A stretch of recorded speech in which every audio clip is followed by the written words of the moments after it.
അപ്പോഴേ ഇന്നത്തെ വീഡിയോ ഞാൻ അറിഞ്ഞിട്ടോ പ്രീ പ്ലാൻ ചെയ്തിട്ടോ ഒന്നും എടുക്കുന്ന വീഡിയോ അല്ല കേട്ടോ. എൻ്റെ മോന് ഞാൻ അറിയാതെ ബാക്കിൽ കൂടി മൊബൈലും പിടിച്ച് ഇങ്ങനെ നിൽക്കുന്നുണ്ട്, ഓണാക്കിയിട്ട് അറിയാതെ വീഡിയോ എടുക്കുന്നു. അപ്പോൾ അത് കണ്ടപ്പോൾ ഞാൻ വിചാരിച്ചു എന്നാൽ ഒരു വീഡിയോ അങ്ങ് ആയിക്കോട്ടെ എന്ന് വിചാരിച്ചു. അങ്ങനെ എടുക്കുന്ന വീഡിയോ ആണ് കേട്ടോ. അപ്പോൾ ഇന്നത്തെ ചായക്ക് എന്താണെന്ന് വെച്ചാൽ ചപ്പാത്തിയും മുട്ടക്കറിയാണ്. ഇപ്പോൾ മുട്ടക്കറി എന്താണെന്ന് വെച്ചാൽ സാധാരണ നമ്മൾ തേങ്ങയെല്ലാം അരച്ചുണ്ടാക്കുന്ന അതുപോലത്തെ ഒരു മുട്ടക്കറി. തേങ്ങക്കൊക്കെ ഇപ്പോൾ എന്താണ് വില അല്ലേ.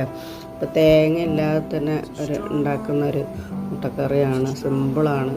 അപ്പോൾ ഇത് അറിയാത്തവരുണ്ട് ഒന്ന് കണ്ടു നോക്കി. അപ്പോൾ അതിന് വേണ്ടിയിട്ട് നമ്മളൊരു ചട്ടി അടുപ്പത്ത് വെച്ച് കടുക് ഇട്ട് കൊടുക്കുക.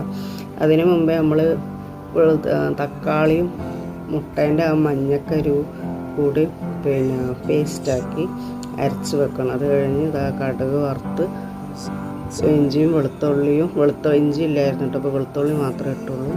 പിന്നെ ഉള്ളിയും പച്ചമുളകും എല്ലാം ഇട്ട് മൂപ്പിച്ച് മഞ്ഞൾപ്പൊടിയും മുളക് പൊടിയും ഇടണം. ഇപ്പോൾ ഗരം മസാല ഉള്ളവർ ഇട്ട് കൊടുക്കുക, എൻ്റെ കയ്യിലിപ്പോൾ ഇല്ല. അപ്പോൾ ഈ നമ്മൾ അരച്ച് വെച്ച പേസ്റ്റ് അതും കൂടി അങ്ങ് ഒഴിച്ച് കൊടുക്കുക. ഇത് മുട്ടയും ഒരു തക്കാളിയും കൂടി ഇട്ട് കൊടുത്താണ് കേട്ടോ. അപ്പോൾ 3 മുട്ട ഞാൻ എടുത്തിട്ടുള്ളൂ.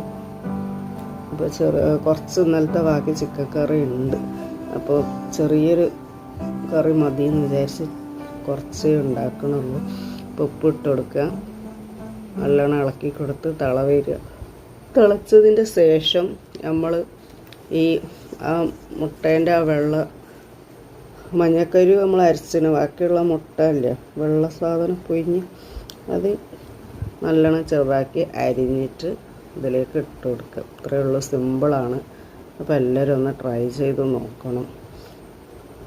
അപ്പോൾ ഇത് ഞാനൊരു യൂട്യൂബിൽ വീഡിയോ കണ്ടിട്ടാണ് കേട്ടോ ചെയ്ത് നോക്കിയപ്പോൾ എല്ലാവർക്കും ഇഷ്ടമായപ്പോൾ ശരിക്കും ഒരു മുട്ടക്കറി പോലെ തന്നെ ഉണ്ടായിരുന്നു. തേങ്ങ അരച്ചൊക്കെ വെക്കുന്ന അതുപോലെ തന്നെ ഒരു മുട്ടക്കറി.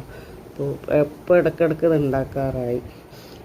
അപ്പോൾ മുട്ട റോസ്റ്റും ഇങ്ങനത്തെ മുട്ടക്കറിയും പിന്നെ തേങ്ങ ഉണ്ടാകുമ്പോൾ തേങ്ങ അരച്ച കറി ഉണ്ടാക്കാറുണ്ട്. അപ്പോൾ സിമ്പിളാണ്, ഈസിയാണ്. അപ്പോൾ വീഡിയോ എടുത്ത ആൾ തന്നെ ഫസ്റ്റ് ട്രൈ ചെയ്തു.